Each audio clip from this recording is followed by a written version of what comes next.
رات کو 10 بجے مجھے فون آیا خواجہ نثار حسین ہمارے ڈائریکٹر کہ طاہر صاحب کیا کر رہے ہیں؟ میں نے کہا میں سو رہا ہوں، صبح 4 بجے اٹھتا ہوں میں. تو کہنے لگا کہ ضیاء الحق کا پلین جو ہے وہ بہاولپور میں کریش ہو گیا اور سارے لوگ وہاں مارے گئے اور کل صبح آپ نے آن ایئر جانا ہے. میں نے کہا خواجہ صاحب بات یہ کہ چونکہ میں وہاں پہ ایز مستنصر حسین تارڑ آتا ہوں، میں مرحوم صدر کی اس طرح تعریف نہیں کر سکوں گا جس طرح آپ چاہتے ہیں، تو کسی اور کمپیئر کو بلا لیجیے کل کے لیے، یہ میں نہیں کر سکوں. انہوں نے کہا کسی اور کو بلایا تو سب کو پتہ چل جائے گا کہ آپ نے انکار کر دیا.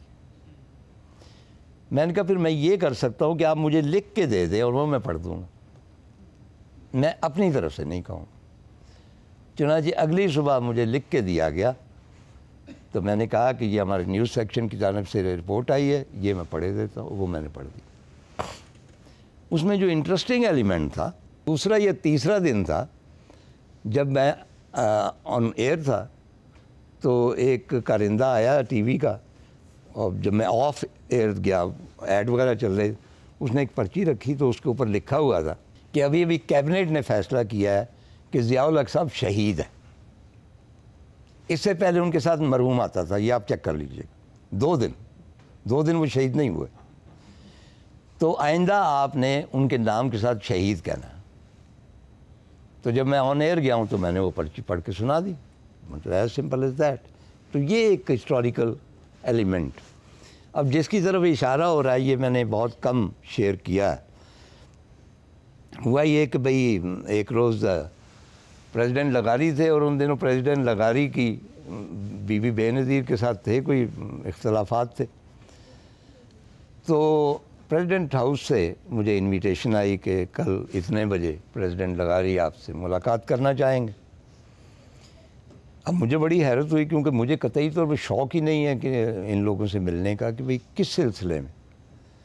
میں نے پوچھا کہ نہیں وہ آپ کے ساتھ جو ہے ازبکستان روڈ وہ پروجیکٹ ہے وہ ڈسکس کرنا چاہتے ہیں، کیونکہ انہوں نے سنا ہے کہ آپ پچھلے دنوں وہ یہ یاکسرائے والا جو ٹرپ تھا پامیر کا، آپ وہاں پہ گئے تھے تو you have seen the whole landscape, تو وہ ڈسکس کرنا چاہتے ہیں. میں نے گڈ انف. اور جب میں گیا ہوں، پہلے آپ جانتے کہ وہ ملٹری سیکٹری وغیرہ ہوتا ہے یا جو بھی کوئی آفیسر، اس نے بات مجھ سے کی.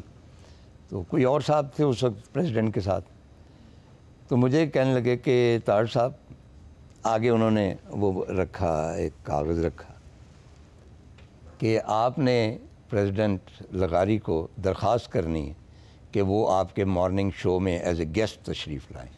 میں نے کہا جی میں تو ازبکستان روڈ کے لیے آیا ہوا ہوں، اور دوسرا یہ ہے کہ یہ میری ثواب دید تو نہیں ہے، میں تو ایک عام ڈے ورکر ہوں اور روزانہ کے پیسے لے کے گھر چلا جاتا ہوں، میری کوئی اختیار تو نہیں ہے. یہ تو منسٹر فار انفارمیشن کا ہے یا مطلب کہ ایم ڈی. کہنے لگے جی نہیں، پریزیڈنٹ کی یہ خواہش ہے کہ آپ ہی ان کو انوائٹ کریں. اب میں کیا کرتا؟ تو میں نے وہ لکھا کہ جناب میرا بڑا پاپولر شو ہے، it will be an honour if you come to that show وغیرہ وغیرہ، دستخط کریں. دستخط کر دیے. اس کے بعد لغاری صاحب سے ملاقات.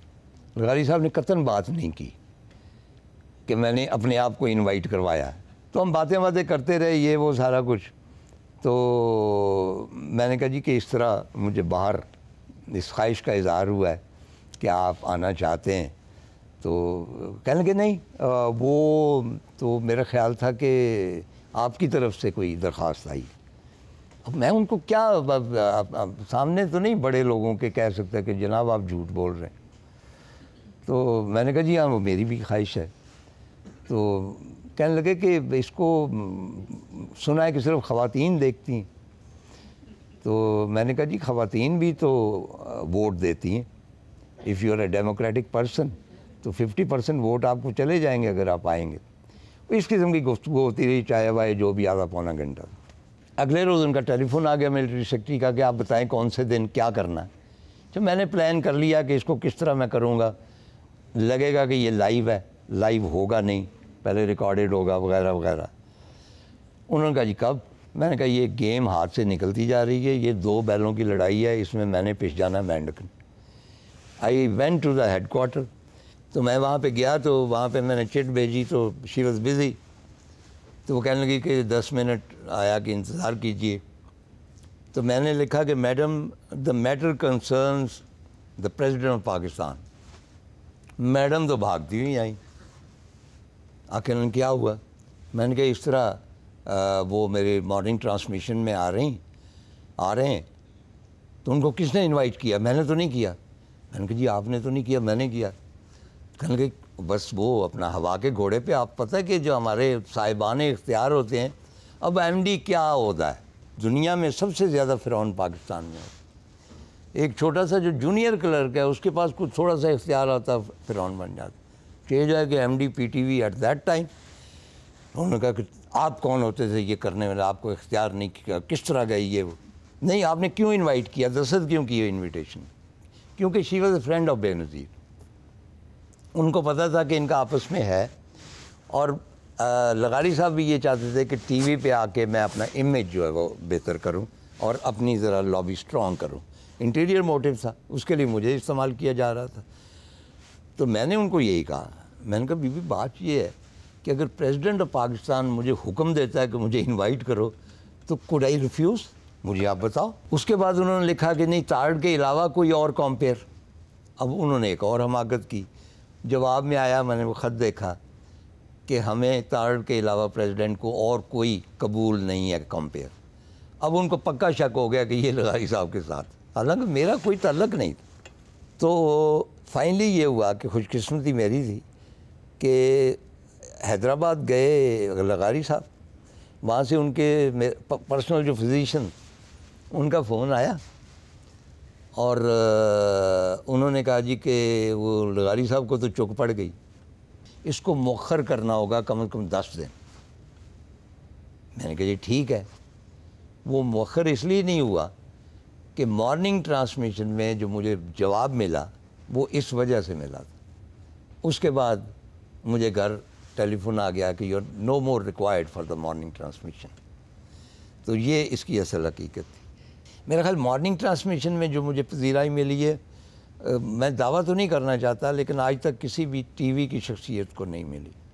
مثلا 2 سال مسلسل گیلپ پول جو ہوتے ہیں آپ جانتے ہیں، ان میں most popular person in Pakistan جو تھا وہ میں تھا. عمران خان کا نمبر اس زمانے میں 4تھے نمبر پہ. اچھا چنانچہ یہ کیونکہ میسیج دیکھتے تھے اور وہ مجھے پسند بھی کرتے تھے. اچھا ایک سامنے سے لاہور ایئرپورٹ پہ 4 خواتین لمبے شٹل کاک برقعوں والی چلی آ رہی اور ساتھ ان کے بڑے خوفناک قسم کے ہمارے ٹرائبل جو تھے یوں کر کے خوشمگین نگاہوں سے دیکھنے والے. میں نزدیک گیا تو ان میں سے 3 خواتین نے اپنے برقعے الٹ دیے، کہتی ہاں ہائے تارڑ بھائی آپ کیا کر رہے ہیں یار. اینڈ امیڈیٹلی دے ریئلائزڈ کہ میں ٹیلی ویژن پہ نہیں ہوں، میں سچ مچ ہوں اور میں غیر محرم ہوں، مجھ سے پردہ انہوں نے پھر پردے نہیں. مطلب ان کی اتنی مجھے ایک خاندان کا ایک فرد سمجھا جاتا. آج جتنی جنریشن یہاں پہ مل رہی جائے وہ ساری میرے پاس آتی ہے اور وہ پروردہ ہے مارننگ ٹرانسمیشن کی. تو آخری بات جو میں کرنا چاہتا ہوں، لمبی باتیں ہو سکتی ہیں، کہ آپ کو یاد ہوگا کہ انڈیا کے پرائم منسٹر واجپئی صاحب تشریف لائے تھے اور واگا کی سرحد پہ آئے. وہ اس کو بس یاترا شاید کہتے. تو پی ٹی کی طرف سے ظاہر ہے کہ میرا چناؤ ہوا لائیو ٹرانسمیشن کے لیے، کیونکہ تجربہ بھی میرا اس وقت سینئر موسٹ میں بھی تھا. تو نوید شہزاد ساتھ تھیں کہ بھئی انگریزی میں اگر کرنا پڑے، میں اردو میں کر رہا تھا. اس میں بھی بہت سارے مسائل ہوئے کہ جب ہم ٹی وی گئے تو سارے جتنے بھی تھے شعبے وہ سارے لوگ آ گئے، انفارمیشن، ڈیفنس، انٹیریئر، انٹیلیجنس، اور سارے مجھ پہ سوال ہیں کہ آپ نے یہ نہیں کہنا، یہ نہیں کہنا، تعلقات کی بات نہیں کرنی، کامن کلچر کی بات نہیں کرنی. آخر میں تنگ آ گیا. تو میں نے کہا جی میں نے بات وہاں پہ کیا کرنی ہے، یہی کہ یہ ترچھی ٹوپی والا چست پجامے والا انڈیا کا پرائم منسٹر ہے، یہ بھی نہیں کہنا. اتنے دیر میں مشاہد صاحب آ گئے. Mushahid was a good friend of mine. انہوں نے میرے کان میں ایک بات کہی جو میں یہاں پہ ریپیٹ نہیں کر سکتا، اور میں ساری بات سمجھ گیا کہ میں نے کرنا کیا ہے. باہر طور واجپئی صاحب آئے، ساتھ دیوانند بھی تھے وغیرہ وغیرہ. وہ میں نے اپنی طرف سے جو کہنا تھا کہہ لیا، اور اس میں ایک فقرہ تھا جو بعد میں کئی لوگوں نے کنڈیم کیا، کئیوں نے اپریشیٹ کیا۔ وہ میں نے یہی کہا کہ واجپئی صاحب دیکھیں ہم کتنے شاندار طریقے سے آپ کا استقبال کر رہے ہیں، تو آپ یہ ذرا سوچئے گا کہ جو لوگ بھی دن کے وقت روشنی میں ہمارا بارڈر کراس کرتے ہیں ان کے ساتھ ہم ایسا سلوک کرتے ہیں، اور 65 میں جن لوگوں نے تاریکی میں ہمارا بارڈر کراس کیا آپ کو پتہ ہی ہے کہ ان کے ساتھ ہم نے کیسا سلوک کیا۔ اور دوسرا یہ ہے کہ واگے کے ارد گرد دیکھیں یہ جو فصلیں لہلہاتی ہیں اور سرسبز ہیں، یہ اس لیے زیادہ ہے کہ اس میں شہیدوں کا خون ہے۔ ان فصلوں کو بھی دیکھتے جائیے، ہمارے پاس بہت زمین ہے ایسی فصلوں کی کاشت کے لیے۔ تو بہرحال آپ میں سے شاید کچھ لوگ جانتے ہوں گے کہ واجپئی صاحب جب آئے ہیں تو مشرف صاحب نے، he was the chief most probably at that time, انہوں نے انکار کر دیا تھا کہ ہم نے انڈیا کے پرائم منسٹر کو گارڈ آف آنر نہیں پیش کرنا، آرمی نہیں کرے گی۔ اب یہ بڑا مسئلہ ہو گیا کیونکہ وہ گارڈ آف آنر تو ہوتا ہے، چنانچہ guard of honour air force کے دستے کا ہوا، یعنی جو ہے واگا وہاں پہ ایئر فورس کے آفیسرز کا ایک دستہ گیا، انہوں نے واجپئی کو گارڈ آف آنر پیش کیا۔ اب وہ جو آفیسر تھے وہ واپس جا رہے تھے فارغ ہو کے، تتر بتر ہو کے جس طرح جا رہے ہیں، مجھے انہوں نے دیکھا تو وہ میری طرف آئے، تو نیچرلی میں نے کہا کہ مجھے ملنا چاہتے ہیں، تو میں کھڑا ہو گیا، لیکن وہ مجھ تک آئے نہیں، مجھ سے تقریباً 10 فٹ کے فاصلے پہ وہ کھڑے ہو گئے اور انہوں نے وہی گارڈ آف آنر کی فارمیشن وہاں پہ کی، اٹینشن کھڑے ہوئے، اور اس کے آگے جو شخص ہوتا ہے ان کا انچارج، اس نے مجھے سیلوٹ کیا، and they presented me with a guard of honour, اور انہوں نے یہ کہا کہ واجپئی کا جو ہم نے گارڈ آف آنر پیش کیا ہے سر، اس کا ہمیں حکم ملا تھا، یہ جو گارڈ آف آنر ہم نے پیش کیا ہے یہ اپنی محبت کے ساتھ آپ کے لیے کیا ہے، کیونکہ ہم مارننگ ٹرانسمیشن کے وہ بیبے بچے ہیں جو پڑھتے رہے ہیں اور آج ہم ایئر فورس میں آفیسر ہیں، تو یہ امپیکٹ تھا مارننگ ٹرانسمیشن۔ بہت بہت شکریہ۔